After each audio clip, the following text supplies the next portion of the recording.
Good morning. This is Rev Pam Geagan from the Center for Spiritual Living, Pleasant Valley in Camarillo, California. Welcoming you to our the Wisdom of King Solomon's meditation. And I'm now going to use the rest of these meditations, parables that he wrote, because I think in stories that you get the sense of who he was much more than just quotes.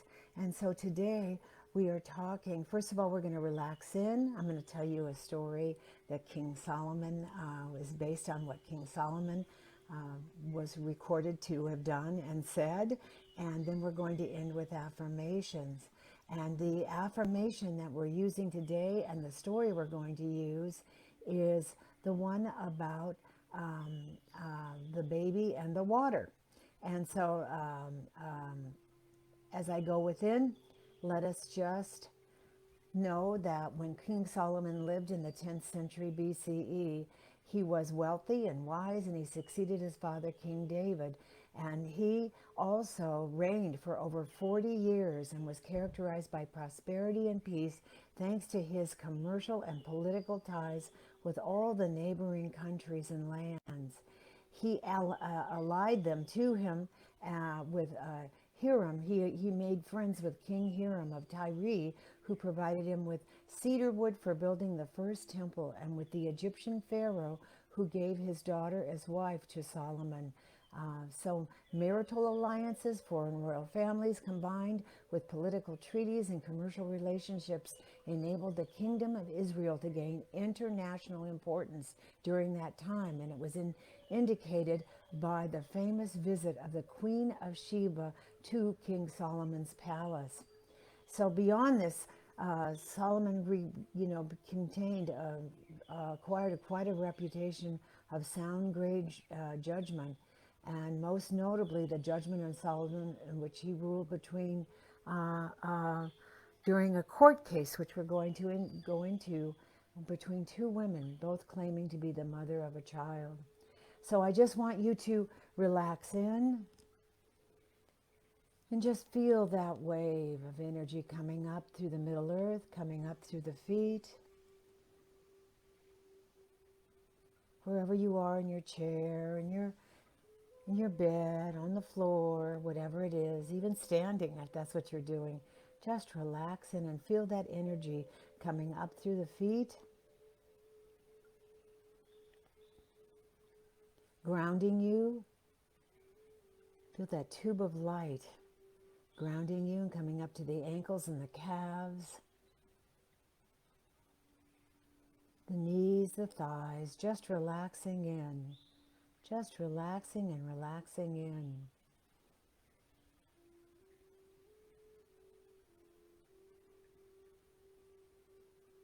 And then feel that energy coming up to the hips, the root chakra, the lower back, just relaxing in.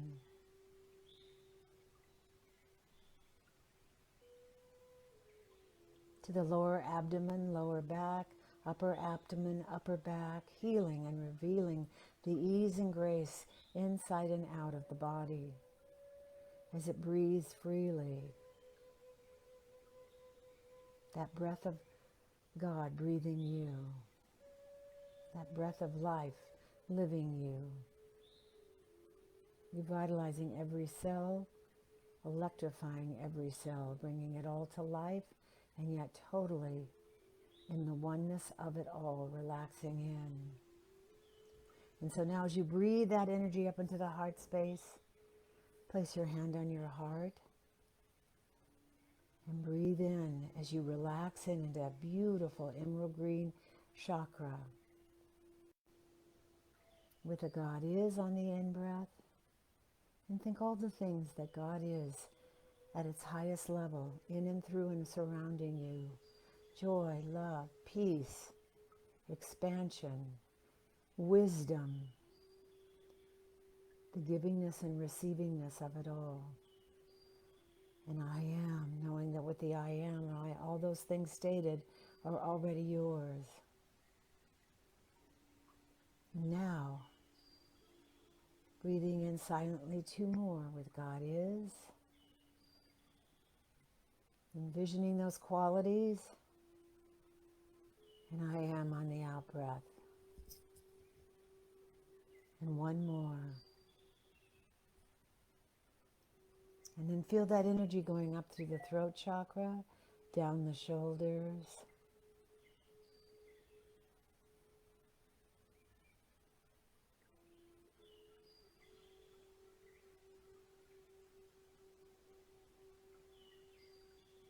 Out the elbows, the lower arms, the wrists, the hands.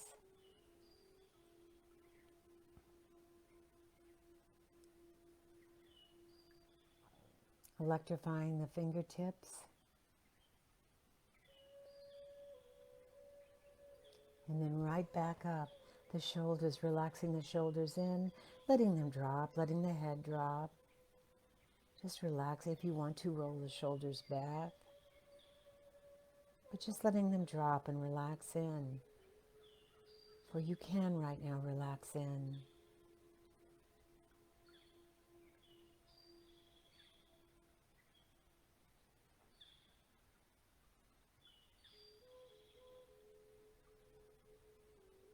And then coming up through the neck and the face. The face becoming slack-jawed even.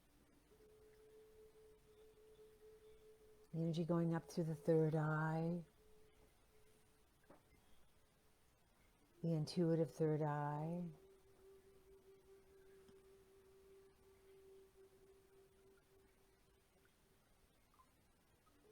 Coming out the top of the crown chakra. Feeling the crown, the brain, the mind, going right back out up into the heaven world. Surrounding you with its light, its glory, its peace, its joy, its love, its health, its wisdom. For you are that, and that is that, and it is that, and so it is, as we come right back down into the body and the mind and the soul. And just relaxing in for a few moments.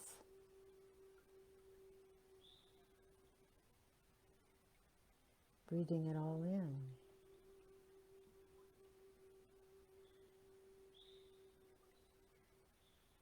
So I'm going to start with one of the greatest judgments of Solomon known in his writing and its sharing of it. And it's when he ruled between two women, both claiming to be the mother of a child. And the fighting was intense between the two women, and the truth was hard to see. Who was the mother, who was wanting the baby that was not theirs. Solomon thought hard, and he suggested to cut the child in half, giving one half to each woman. And in that suggestion, Solomon revealed their true feelings toward the child. While the fraudulent mother approved of this, the real mother begged him to spare her child, even if it meant giving him up to her rival.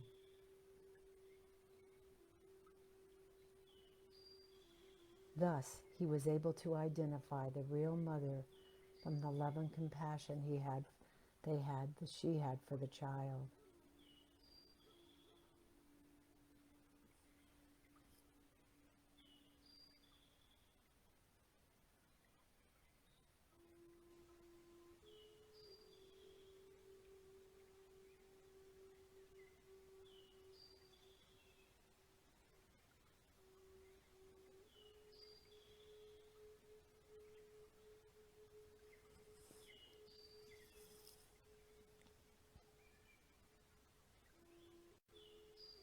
From that story alone, it's not surprising that later generations attributed to the biblical wisdom of the book of Proverbs to King Solomon the Wise.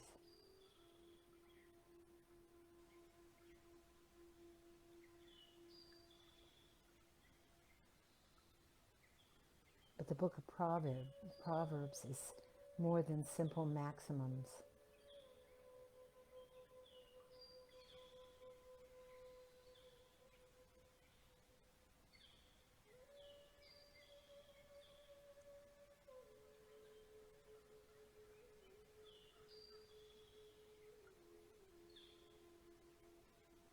There are so many layers to these proverbs, and the more you study them, the more depth you'll uncover. So we'll be doing one more proverb today.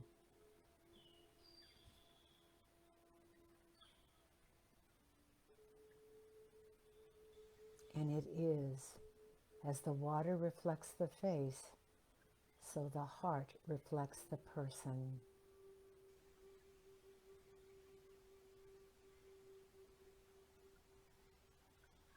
And in this humanness that we are,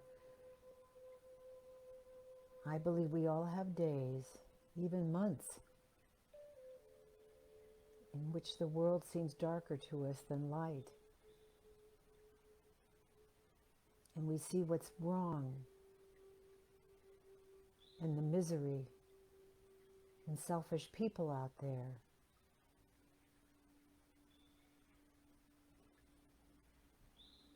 And you don't feel connected to your co-workers, your friends.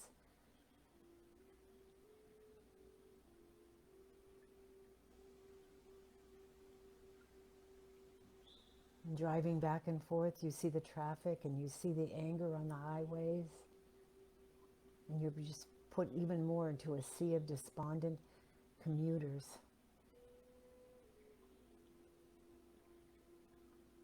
And sometimes it feels like it's a Groundhog Day.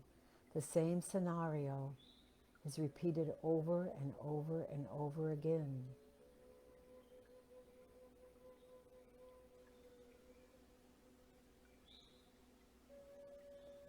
And then all of a sudden, reality comes. On the days when your wife has just given birth,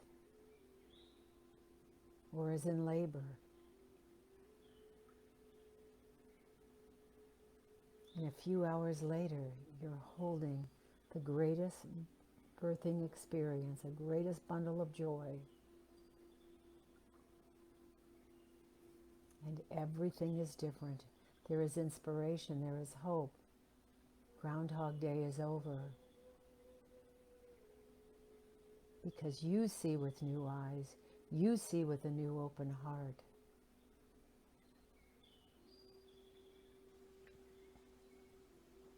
And following that joy, as you are joying, the joy of God is joying you. You look around, and the people who are on the highways who seem angry and depressed,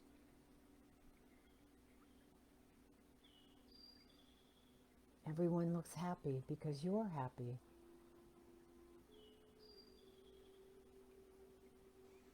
And you think, do they know about my baby? Did they realize that I'm a new dad?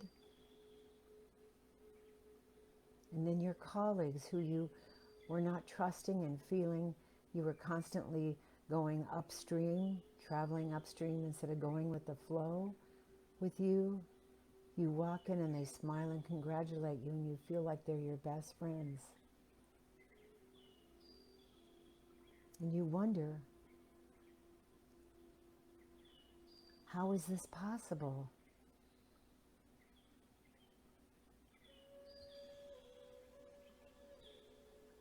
And it can be explained in one of two ways.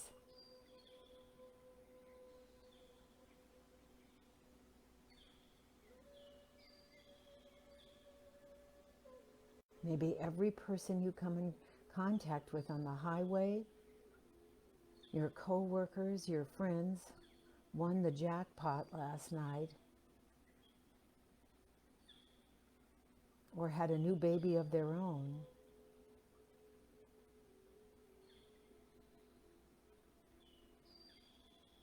Or the second possibility is everybody is the same, but only you have been changed by the birth of your child.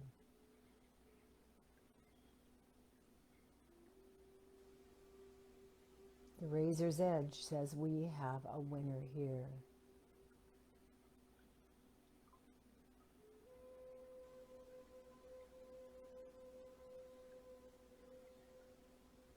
In seeing the scenario was King Solomon's desire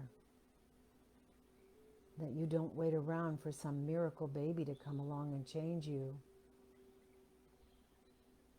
but that your heart becomes pure, your heart becomes open, your heart becomes happy. And once again, you see the world in a positive light.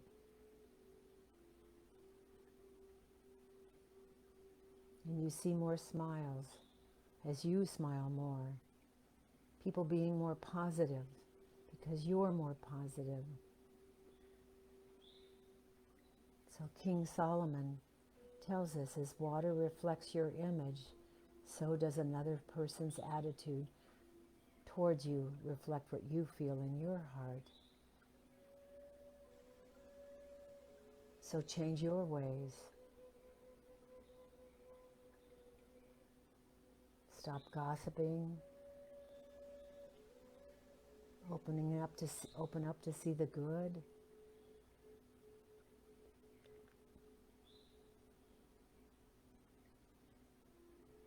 Stop complaining and look for the gratitude in it all, and state it and write it and live it and be it. Don't wait for others to be nicer to you. Begin thinking nicely about them, and their attitudes will change, I guarantee, and reflect this accordingly.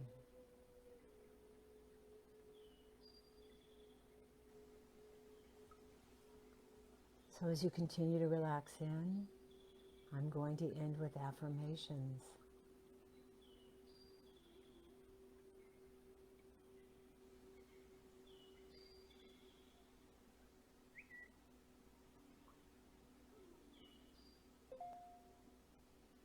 I am staying steadfast, holding the high watch for all that I love.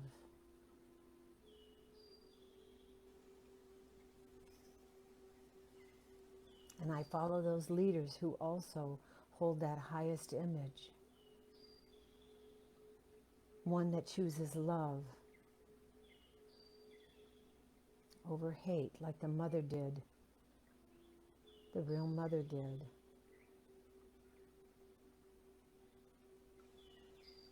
And letting go of the thought of her baby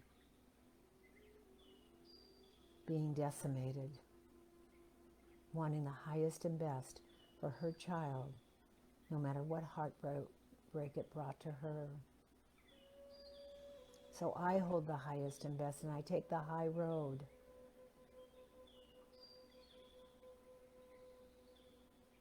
Because I am always a choice to take the high road or the low road. And the low road may be easier, but it'll bring you right back over and over and over again, like Groundhog Day, to despair and making poorer choices. When we step up in our nobility, we step into a new consciousness of love and joy and health, and letting go of those things that hold us back, opening up to that pure love of God within us and seeing it in all. So I am opening up and expressing the highest and best in me, and it reflects back to me the highest and best of all. So I am studying more, I am listening more to my meditation, to the great beyond within me that reveals to me that which I need to know. And the more I listen, the more I meditate, the more I pray, the more I go to the highest and best and see the good in all, expecting the highest and best from others. The more depth I uncover within myself, the more joy revealed in my heart, the more happiness revealed in my beingness.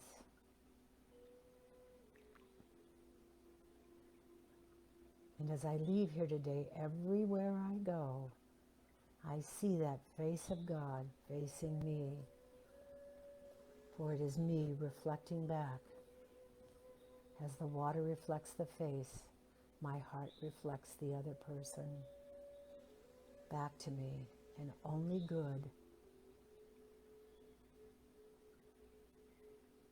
is revealed in and through and as me. As our wonderful Betty Ann Brennan said, I am aware my life is unfolding perfectly, no matter what.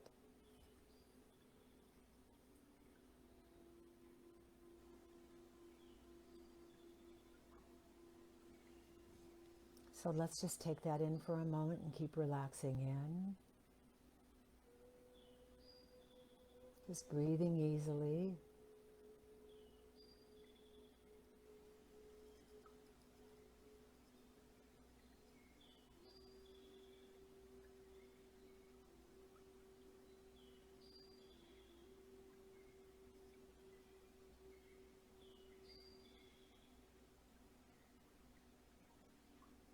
Feeling the body alive. Hearing my voice.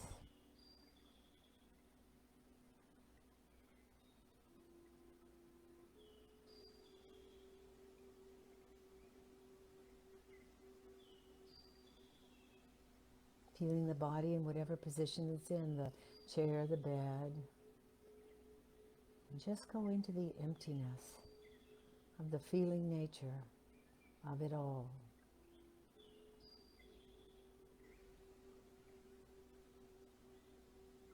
Just be empty.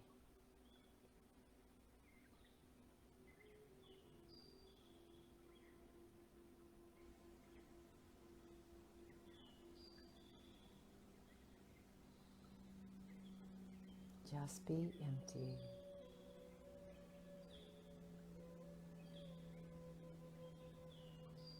And so as I count back from 5 to 1, 5, hearing my voice more. 4, hearing room noise. 3, coming back into the body.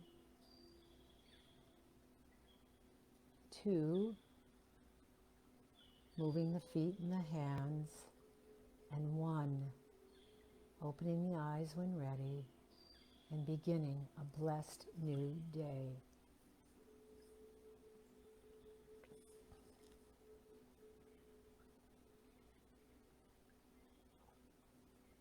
And I say, have a blessed day. I'll see you on Thursday for a spiritual uplift on Rumi.